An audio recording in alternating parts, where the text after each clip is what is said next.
welcome back. So let's get into our today's discussion. On the viewpoint, we want to talk about the issue of scrap metal in the country, scrapping the metal vandals.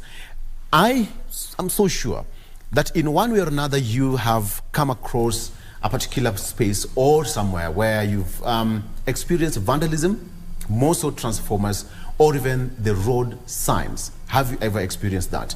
That is a discussion we are going to have today.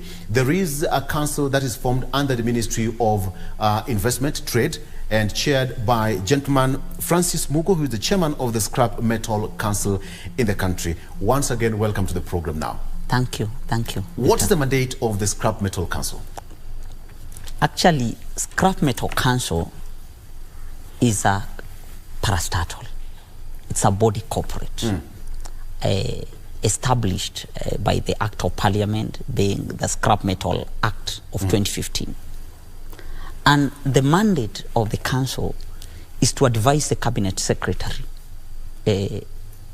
on matters and measures, mechanism for regulating the whole scrap metal industry. That is a major.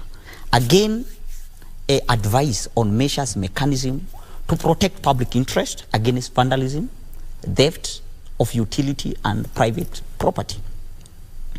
And also advice on methods of attracting investors, on utilization of the excess scrap metal that we have in the country, licensing of these scrap metal dealers.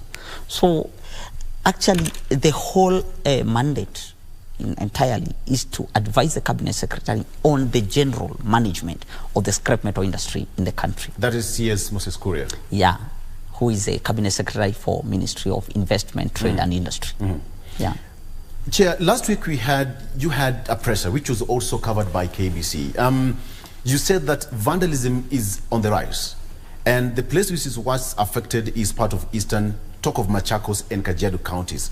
43 transformers, to be exact, have so far been vandalized in that particular region. That does worry you as a council? Yeah, it worries us as a council, and that's why we even call the presser. And we have been working closely with the multi-agency Ministry of Energy, that is PS, Washira, the CS for that ministry, and also we are in talks with associations, that's scrap metal associations, to see how we can arrest the situation before it goes out of hands. Yeah. But much as you are also trying to arrest the situation, I'm also informed that there are internal wrangles amongst the council members. Actually, at the moment, there is no any wrangle in the council. That one I can confirm. The council is working well, we are cooperating well, and we are doing all what we can to make sure that we do our best and we arrest the situation before it gets out of the hands. At the same time, do as what we are mandated to do by the Act. Yeah. But then, again, does it really mean that the council itself doesn't have enough grip and power to streamline and curtail and stop the trade of scrap metal in the country, because it's affecting the economy in one way or another?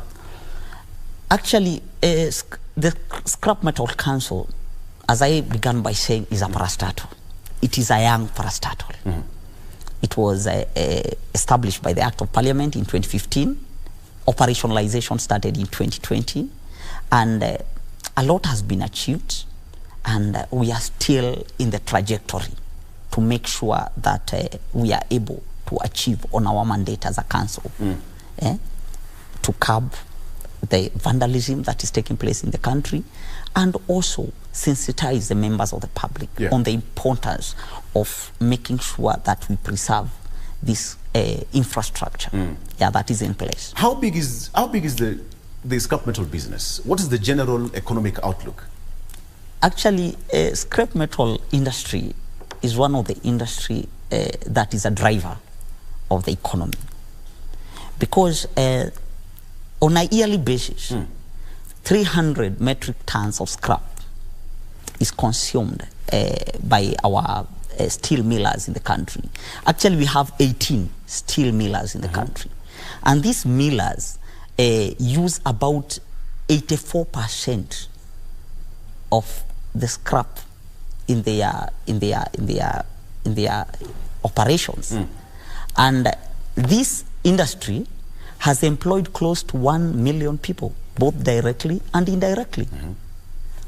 At the same time, all these constructions that you are seeing taking place, constructions of the roads, construction of the houses, the metals that is being used is from our local industry, the steel mills. And the raw material for those metals is a scrap that is collected. So actually, it's a big industry. Only that the industry just needs some small regulations, then it will do well. And that's now where you come in, because when you talk about it being a big industry, employing over around 1 million people, 17 industry doing the milling in the country, but when it's not completely regularized, don't you see there's some loopholes that is going to lead to just unscrupulous dealers running amok in the country, Chair? Yeah, if it is not well regulated, I'm sure actually not only scrap metal, anything that is not well regulated, despite it having importance, it slides back to the negativity aspect. And that's why we are coming in, and we want to make sure each and every dealer, each and every person, each and every player within the industry is within our regulatory framework.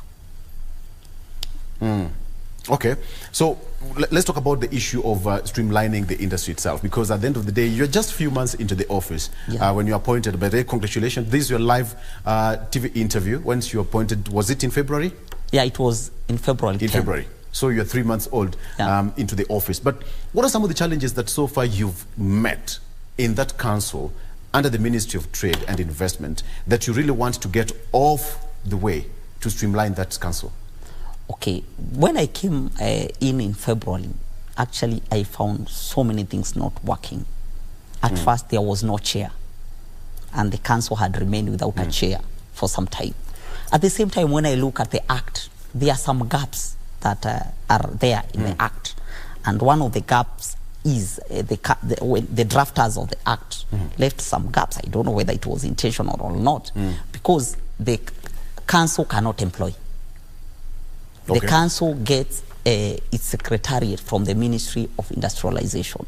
So even in terms of expansion, we have challenges. If we want to open regional offices, if we want to hire staff, deploy them to various places so that they can at least work closely with the other multi-agency in curbing the vandalism that is taking place. The general regulations has been an issue. So when I came in, that is one of the areas that I realized there was a problem. I also realized that there was a bill that was already in Parliament. Yes. The bill that was in Parliament was a miscellaneous amendment. Thank you. Just hold on that. Just hold on that, because I want you to tell me some of the issues and challenges that you're facing, and you're getting to the second position.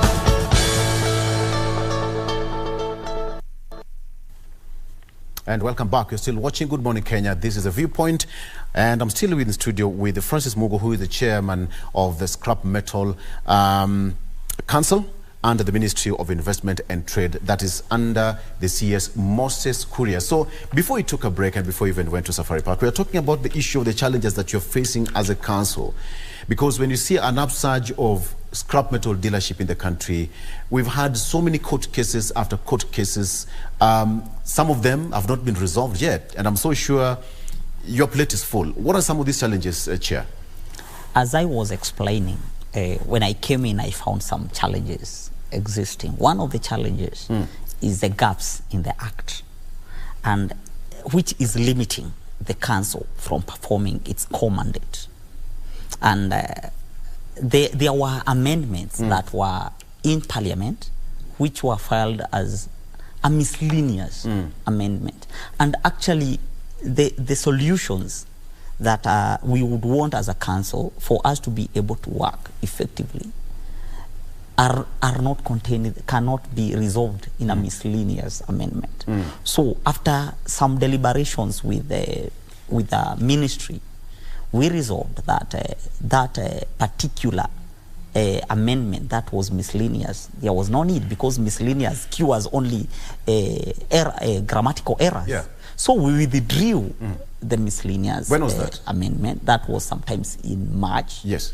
and we are introducing a substantive amendment that will see to cure all the gaps that exist. But why has it been so hard to implement the amendment, the Act of 2015, the Scrap Metal Act of 2015?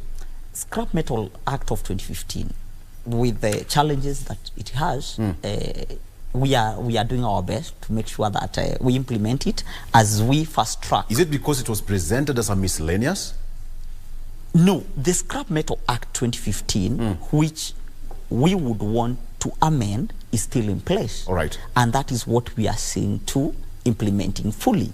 And we are also working towards making sure that before we amend the entire act to introduce, to bridge the gaps that exist in the act, we can see what best can we get from the 2015 act. And one of the things that we are looking towards making sure that we implement is gazetting of inspectors. We will be gazetting inspectors, and it's in the act. So these inspectors are officers, technical officers from the Ministry of Industry. We will gazette them as our inspectors, as scrap metal inspectors, and we will disperse them across the country, at least to assist us monitor the situation and assist in vetting of these dealers, assist in curbing the vandalism that is there, so that they can also report to us. And the act has also given them arresting and prosecutorial powers. So I look forward. Will that give the council the powers to prosecute and arrest? All the inspectors? The inspectors who represent the council. They are inspectors of the council. So once we gazette these inspectors, they will have the powers to access any yard, any scrap metal yard, access the whole industry, and be able to advise us. At the same time, they will be our key people on the ground. All right. But Chair, even as we wait for that to be implemented, I mean, it's a legal process. But what are you still doing right now as a council to stop the whole issue of scrap metal dealership and vandalism across the country? What we are doing as a council, we are working with other multi-agencies. That is the National Police Service, the KRA, and even officers from the Ministry of Energy. So what we are doing, since we do not have the capacity, we have expanded our base to work with the multi-agency to arrest the situation. And that's why you can see most of the arrests which have been done by officers from the Ministry of Energy. And at the same time, we are in consultation with the Inspector General of Police and Commissioner General of KRA. Once a person is arrested and is charged in court, we are able to get the report, so that even from where we sit as a council, we can initiate our own internal But Chair, some of these people are alleged to be quote-unquote big people. They get arrested, they have a conglomerate of business chains around the country. They'll be arrested, they'll be charged some few thousand shillings, and they continue with the illicit trade, Chair.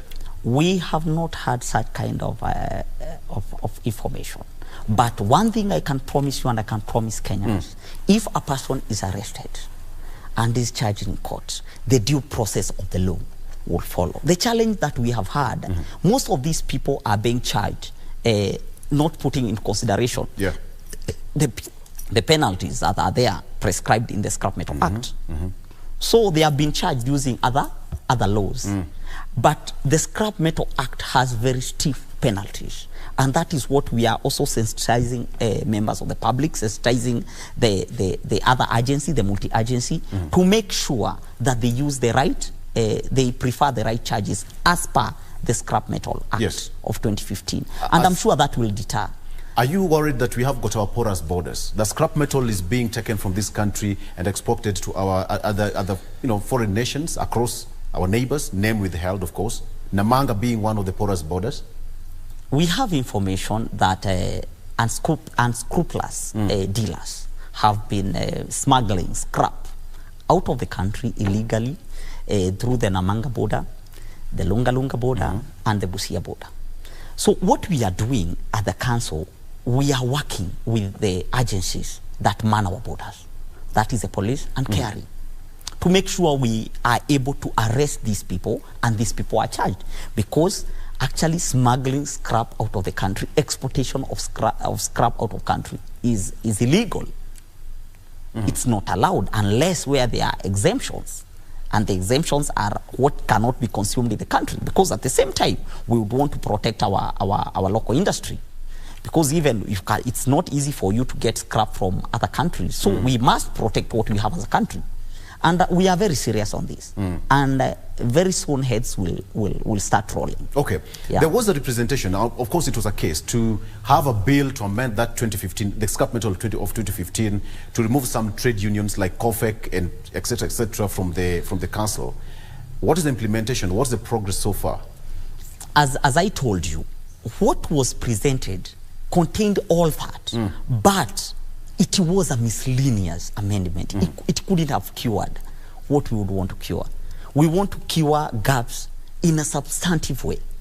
So at the same time, the amendment faced a lot of backlash from the council and from the public because the due process of the law was not followed. There was no public participation. That's why even as a chair... So that means that you have infighting when you have got, backlash from the council chair. That is then. Not now? Not now. Okay. That was then. So when I came in, the best thing to do was to make sure that we bring each and everybody on board. Because I wouldn't want us to introduce an amendment that is not being received well by the players in the industry. So we will have to make sure that everybody contributes. Because the laws will affect the players in the industry. Yeah. So what we are doing, we want to make sure that first, the amendment, whatever is contained in the amendment is approved by the council. At the same time, we get views from the dealers, from the players in the industry. Then we can introduce it in parliament. And once we do that, I believe we are going to run and achieve. Chair, you're leading a team of around 717 dealers countrywide. Yeah. From the initial number of 91, since the government lifted the ban on the trade, this is a huge number. And you can imagine if it's not well controlled and aligned. I'm just trying to imagine the kind of unscrupulous traders and people running around as traders, the effect that you'll have in our society, Chair. 717 is a big number. 717, from where I see it as a chair, is not a big number. We have so many people doing scrap metal, and they are not registered. And these are some of the people whom we want to bring into our regulatory framework. Because 717 people, that is less than 1,000. And as I began by saying, the industry has employed close to over 1 million people. So 717 is a very small number. There are so many people who are doing scrap metal business in the country without license. And what we are doing, and they are being arrested, what we are doing, we want to make sure each and everybody who is in this industry is regulated. We can know where he gets his scrap metal from, where he sells the metal to. And we are also calling upon these millers, the steel millers, not to receive scrap from anybody who is not registered. How will somebody know? Accreditation?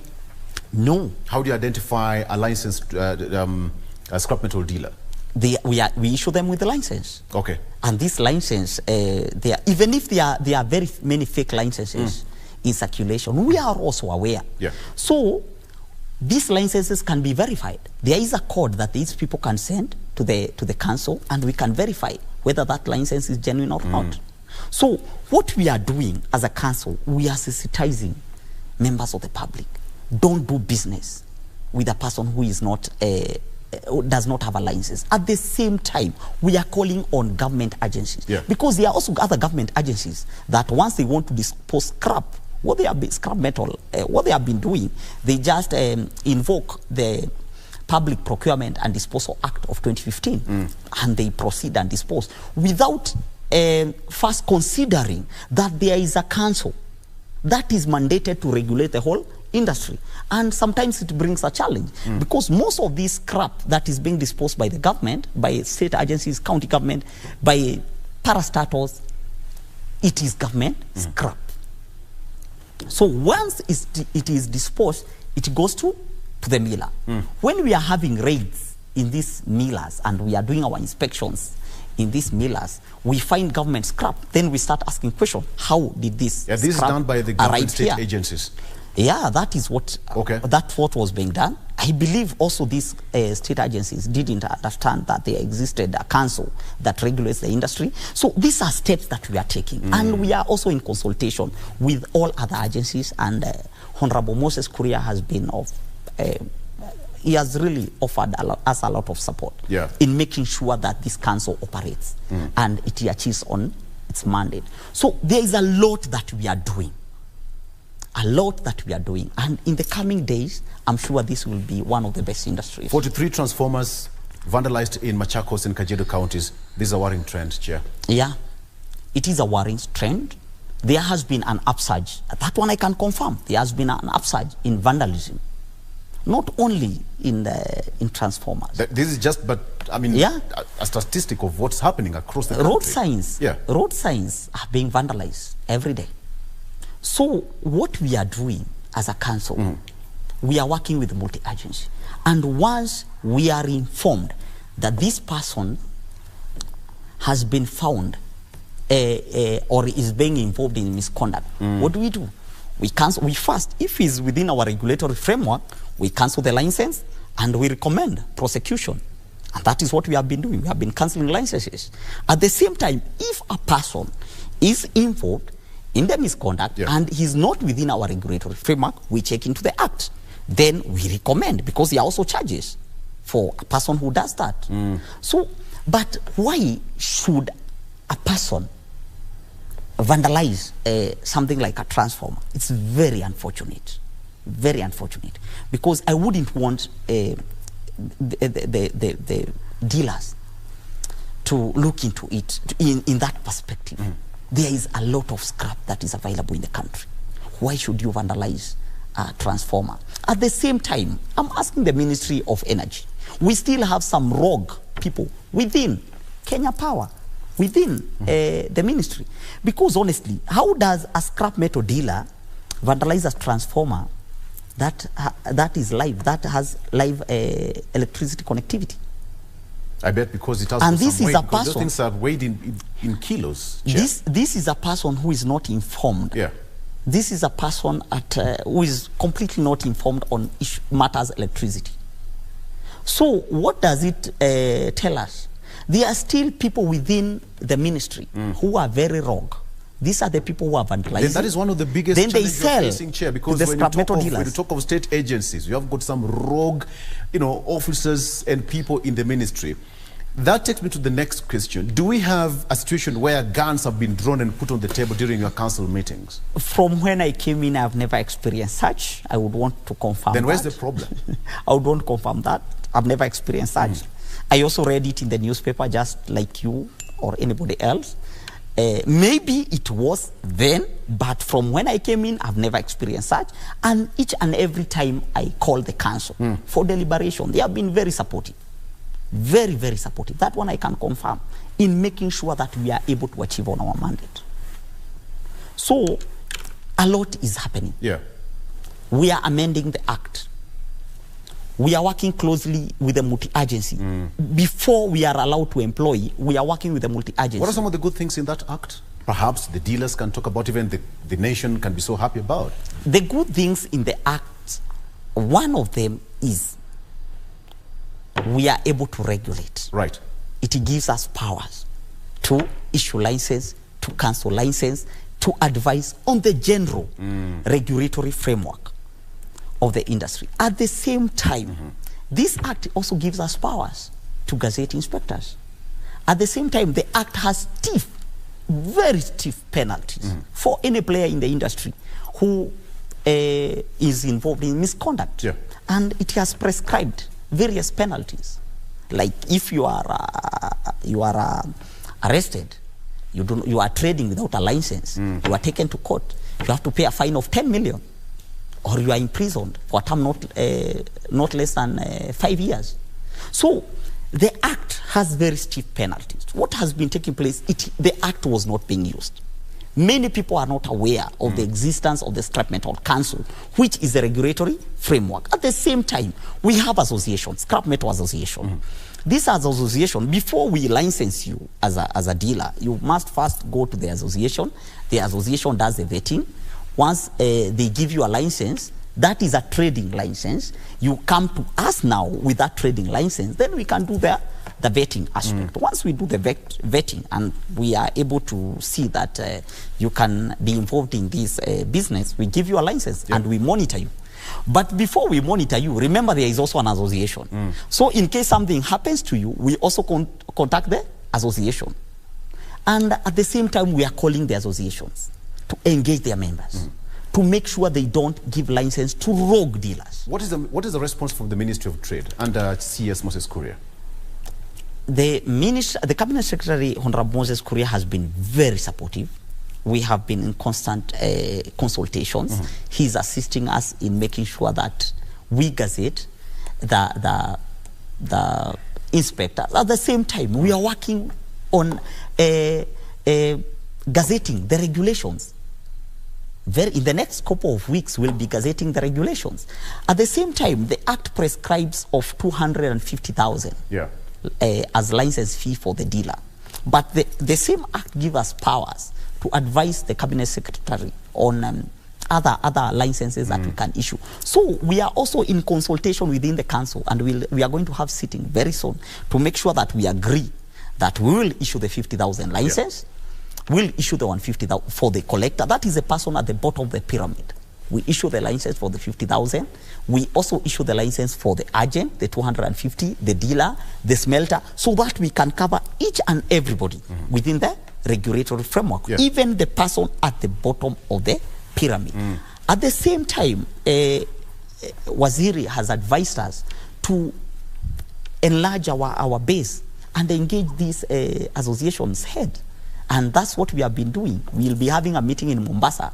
That is next week, not next week, this week on Friday, where we are meeting all the dealers, each and every player. And I'm asking all the players within the scrap metal industry to appear. We have also invited the people from Kenya Power, the National Police Service, so that we can have a conversation. How can we arrest the situation to make sure that government infrastructure is not vandalized? On 7th, we'll be having another meeting in Nakuru, where we are meeting all the dealers and the players in the industry to make sure we sensitize the members of the public not to engage in misconduct and read to them what the Act prescribed. Do we have regional offices? Because I would imagine in my home county, far away from Nairobi, we have got people running around, roaming around, vandalizing and all that. Then they go unnoticed. Some of them disappear in thin air. Do we have regional offices? At the moment, we do not have regional offices. Then that is a big problem you have, Chair. And that is one of the challenges that we are facing. We are getting staffs from the Ministry of State Department for Industrialization. So State Department for Industrialization doesn't even have enough staff. The persons whom they have given us, they are our staffs now. But remember, these are not people who the council is paying. These are people who are being paid by a State Department for Industry. The Act does not allow us to employ. And those are some of the issues that we want to cure in the amendment. So that once we are able to have our own employees, once we are able to have our own secretariat, we can be able to have regional offices. And I can confirm to you, we are developing the human resource tools to make sure that it is in place. Once we are done with the amendments, which we are fast tracking, and Waziri has been very supportive in the amendments. Once we are done with that, we roll out. We open regional offices, we employ our staffs, we make sure each and every, the parastatals is at par with other parastatals. So there is a lot in store that we are doing. Chair, KBC is a parastatal, and I'm so sure you can have a collaboration. We can work together in advancing and teaching the masses. I mean, you're in the right place. Thank you, thank you. All right. right. So let me ask you, last week we did a story here, and there are certain people whose licenses were revoked. What happened? What happened is, these are people who have been involved in misconduct, they have been arrested. And once inspection is done in the yard, Kenya Power wires have been found, copper and others have been found there. So what we do, we initiate our own investigation as a council. Once we initiate our investigation, we suspend the license and allow the court process to continue. Once the court process is over and this person is found guilty, then the law takes its course. But the remedy that we offer, first we make sure that we are not in business. And that is what we have been doing. We are also investigating even some of the smelters. That one I can confirm to you. And once it is proven that these people are involved in misconduct, we'll not hesitate to cancel the licenses, to suspend the licenses. We will suspend the licenses. So that is what we have been doing. But I can promise you that we will deliver. I'll make sure that we do not allow vandals, the people who are destroying government infrastructure, to roam around. We must protect the industry, at the same time protect the government infrastructure and also public infrastructure from vandalism. Absolutely. And of course, you know, even former President Uhuru Kenyatta also had, you know, some back and forth with the traders and even some of the millers and even the agency and the ministry. What are you going to do different this time around? I mean, the national government, the ministry, and now as the council, so that it streams down to the common mwananchi, the collectors. We have got the millers, the smelters, what you're talking about. How are you going to streamline that chain so that there is some kind of synergy from top to bottom? What the former president did, he issued a moratorium to make sure, directing that there was a total ban in the dealing of scrap metal. Yes. And I can say this is an industry which has employed millions of people. And imagine introducing a ban. So I believe that was done then, but I wouldn't think that that one we can recommend as a council, which I'm chairing, because we would want first to make sure that we engage everybody. We engage the players. We engage other government agencies. If it goes there, we can recommend to the government, we can recommend to the government that there be a moratorium. But we have not yet reached there. The players are, they are very supportive. The associations are very supportive. Also, we are getting numbers of applicants who are applying for these licenses. So I can say we have a positive shift. Because even, it was even in the newspaper, that during the same moratorium, transformers were being vandalized. So that's why I'm saying we also need a lot of introspection to the people that are being employed. Because these are the same people who are vandalizing, then they sell to. So now we are cautioning the dealers that once a person comes to you having vandalized infrastructure from any government agency or public, reject it. Don't buy it. Wait up until the time an advert for the disposal of the scrap is placed by the same department. Then go for it now.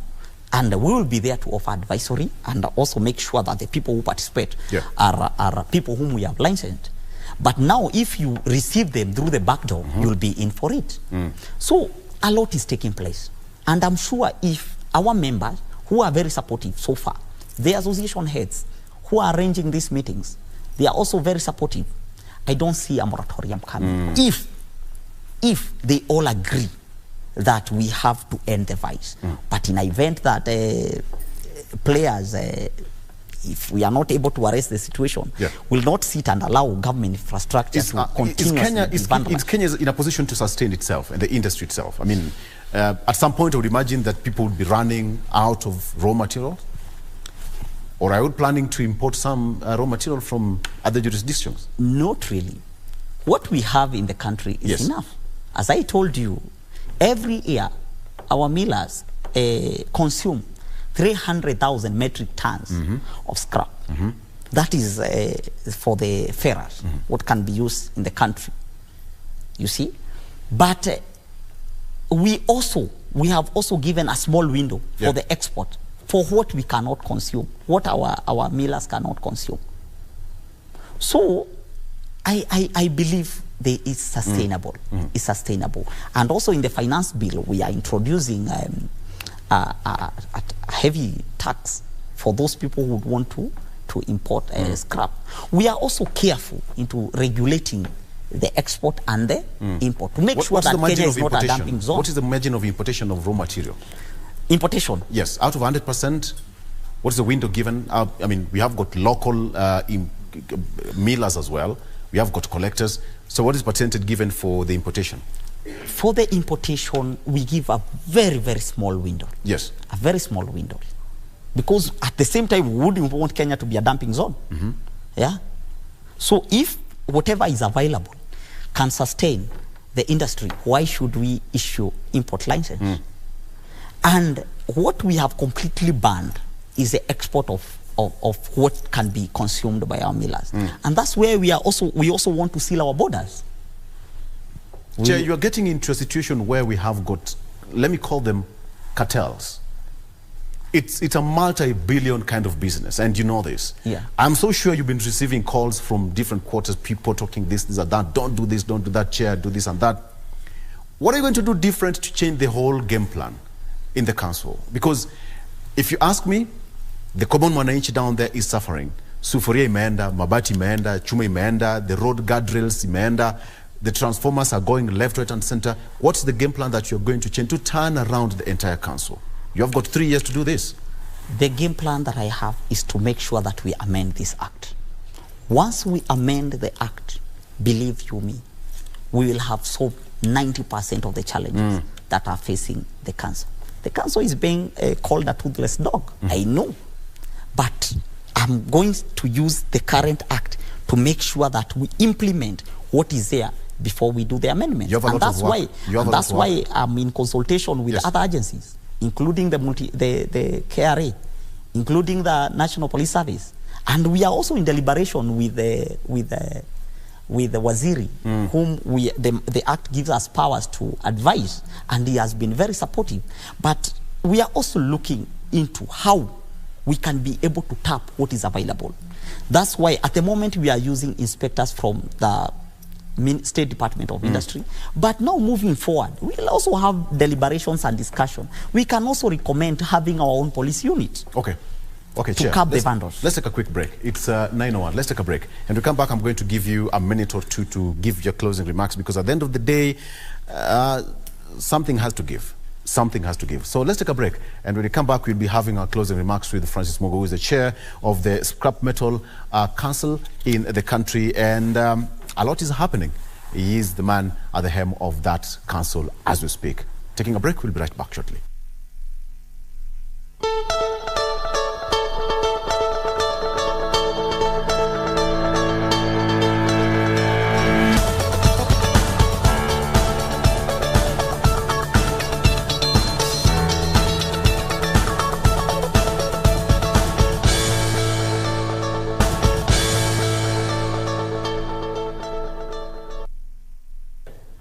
Sawa, karibu. All right, welcome back. Coming to a close, 2-3 minutes to go. And Chair, someone is asking a question here, our viewer. Actually, is Teresa Omboka, how can one be a metal dealer? The procedure. Scrap metal dealer. How one can be a metal Yes, dealer? to be licensed. Number one, you must have either a company or a business name to trade with. Number two, you must have a license from NEMA. You must also have not a license, but get a certification, a clearance from National Police Service. That is a police clearance certificate. Number four, that is NEMA clearance from various agencies. A report from NEMA. You must have a yard where you are going to be putting your scrap. Then once you are done with that, you can log into our website and do the application, upload the documents, we'll see from our end, and we'll do we'll process the application for you. Yeah. At the same time, you pay the fee, the prescribed fee. Because at the moment we have the dealer for 250.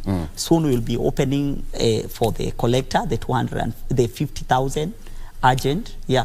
So there are various categories of licenses that we give. Okay, so where is it done? At your head offices, or how do you do the application? The applications are online. You do it purely online. Then we call you. The council calls you. Then we tell you on what to do before we prepare our multi-agency that does the vetting. Okay. Yeah. Captain Ondieki asks, what are you going to do with the chokoras? Because, okay, I'm thinking what it means is that the people who, you've seen them walking with sacks and loads of sacks. I mean, they're walking around the streets and picking. Those are the people they call probably the vandals. What are you going to do about them? What we are doing, these are the people at the bottom of the pyramid. That's why we are introducing a license for the people, the collector.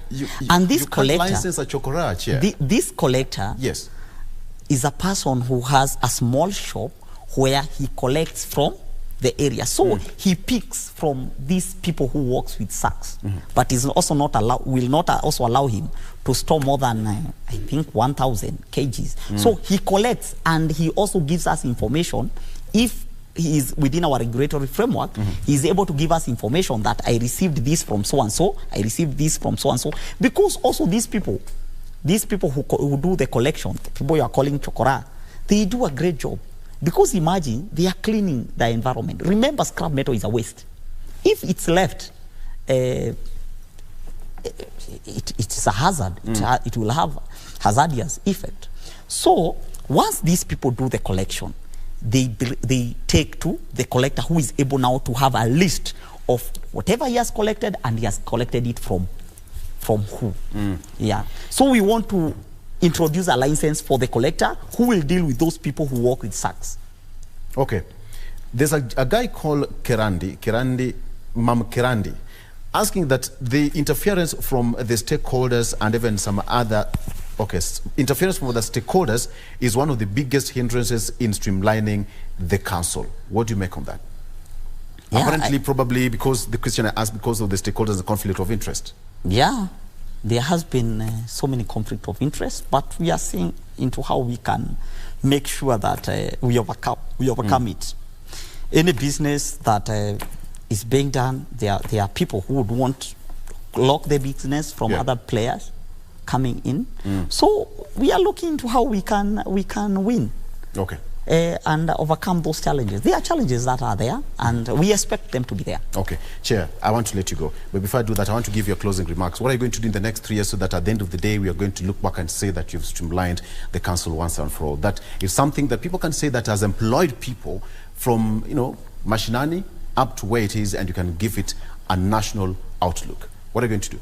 What I'm going to do within the span that I'll be the chair for the next 3 years, God willing, I'll push for the amendment of this act. Once I push for the amendment of this act, I'll have powers to make sure that the council is fully operational. Once the act is amended, we can operationalize the act. We can hire people across the country, have regional offices, if it's possible, have county offices. And these county offices, they can be able to work with the players within the county or within the region. Yeah. At the same time, I look into bringing sanity. Believe you me, in the next 3 years, with the amendment or not, I'll make sure that there is sanity in the scrap metal industry. We'll call you back here, God willing, so that you can give us your scorecard to tell us what's happening at the council. You say that you have a meeting on Friday. I have a meeting on Friday in Mombasa, where I'm meeting all the players in the industry. Okay. And the county commissioner will also be present, the county commander, all the players within the industry. We have also asked Ministry of Energy, regional offices, to also be present and also give their views and also come with samples of some of these items that are vandalized. So because we can have a dialogue, we can have a discussion with the players in that particular area and see how we can arrest the situation. After that, I'll have another one in Nakuru, that is next week, We'll have another one here. And these are meetings that we are going to, we are going to make sure that they are there. We continuously engage the players in the industry. Okay. Then at the same time, as I told you, we are consulting. We are in consultation with Inspector General of Police to give us information. Consultation with KRA to make sure that these people who are smuggling scrap, we nab them. And once we nab them, I think it will be a lesson to others. All right. Chair, thank you so much. All right, please send our regards to CS, Moses Kuria, and perhaps tell him that we also need him here on GMK. You know how we do this. Thank you very much. I will send, I'll pass the regards to Moses. At the same time, I would want also to thank the President for appointing me as the chair of the Scrap Metal Council. I am the youngest chair in Kenya, and I'm sure I wouldn't want to let the youth of Kenya down. I would want to make sure that I deliver, so that at least even the youth themselves, even future government, the current government and the future government can consider young people into senior positions in government. So I'm doing all it takes to make sure that we deliver. Thank you. Thank you very much. Thank you so much. Francis Mugo, Chairperson of Scrap Metal Council under the Ministry of Trade and Investment, headed by CS Moses Kura. We've been talking matters to do with the amendment, the scrap metal dealers in Kenya, and what is planning to do to streamline the council once and for all. All right, that's where we wrap it up on Good Morning Kenya.